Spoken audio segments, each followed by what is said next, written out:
Hello everyone, welcome back. I hope this video finds everyone watching in good health and in good spirits. I've got a video I want you to watch. It's a little short video. A young lady is talking to her school board, and she seems to be a little upset about what they're teaching. And as soon as you watch this video, I'll come back and I'll give you my thoughts. I'm here to speak on behalf of our younger children and their academics.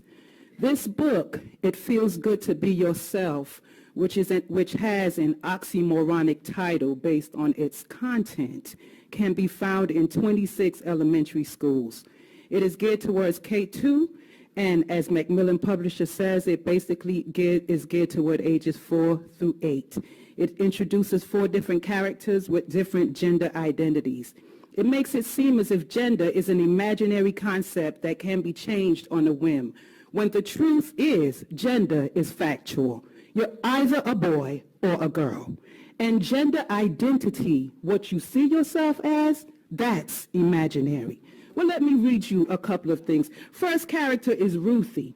She's a transgender girl. That means when she was born, everyone thought she was a boy until she grew a little older, old enough to tell everyone that she's actually a girl. Then there's her brother, Xavier. Xavier is a cisgender boy. Which 4 through 8-year-old knows what cisgender means? Can they spell cisgender? That means when Xavier was born, everyone thought he was a boy, and as he grew older, it turned out everyone was right. He was a boy. Then there's Alex, the friend. Alex is both a boy and a girl. Then there's JJ. JJ is neither a boy nor a girl. Ever since JJ was very little, they never felt exactly like a boy or girl. They just felt like themselves. This is JJ's gender identity. Some kids feel like girls. Some kids feel like boys. Some kids feel like a little bit of both. Part boy, part girl. Reminds me of that old commercial. Sometimes you feel like a nut, sometimes you don't. Is that okay? Some kids don't feel exactly like a boy or a girl. They feel like neither. Some kids feel that their gender identity isn't always the same. It's often changing. So now are we endorsing schizophrenia? What are we doing? Whether you feel like a boy or a girl or neither, if you describe yourself another way, that is your gender identity. When does this foolishness stop? When you shroud lunacy, insanity, or fallacy in colorful words and pictures to be read to young children, you have created an unsafe environment, since we're talking about safe environment, right? Where does it stop? At this tender age, our children should be learning their ABCs and 1, 2, 3s. Who authorized this? Who told you that you are God? Who gave you permission to tell our children who they are and who they're supposed to be?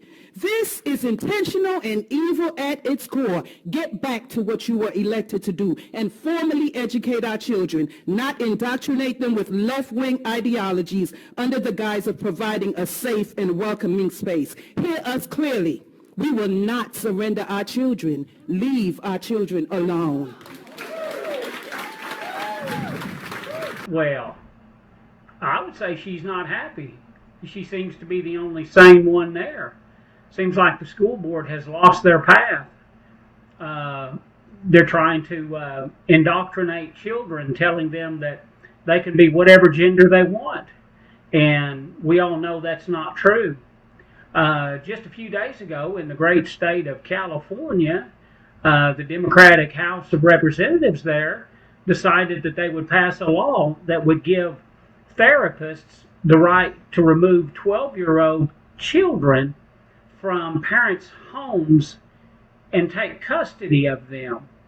Now, this is what you people voted for out there in California. You've been brainwashed for so long, and it's not a surprise that there's no uprising against this, about you giving up the rights of your children. If a 12-year-old child goes to school and says, hey, you know, I feel like I'm a girl, and I think I'd like to have this surgery so I can be a girl. Well, parents can't stop it now. And the good citizens of the state of California is going to pay for this stuff. Like I've told you in the past, California, we're on the outside. We can't save you. This is all up to you. You're an emotional, mental experiment for the politicians in California. And it's sad to see that y'all have given up your children. What in the hell is wrong with you? I know all of y'all ain't nuts. The more that you decide that you want to remove God from our lives, haven't you noticed the worser things get? But I digress. Uh, I personally don't believe that you can save yourselves. I believe that with all that's been happening in the last, I don't know, 48, 50 years there in California, y'all are finished. And now you will be completely controlled by the state. And it's going to be interesting to look from the outside to see what's going on inside the state of California. I feel sorry for y'all. I will pray for y'all. Um, I know you need prayers, but you're going to have to stand up and fight for yourselves, for your freedoms. You know, this is still the land of the free and the home of the brave, but the state of California is an entirely different country than the rest of America. It is a Marxist, socialist society that is ran by the state. And if you do not wake up soon, you'll never have the chance to regain your freedoms. I'd like to thank you for watching my videos.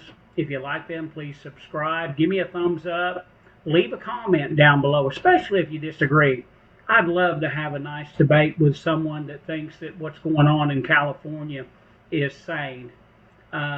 If you want to shoot me an email, you can reach me at unitedilovethis country@gmail.com. Thank you for watching.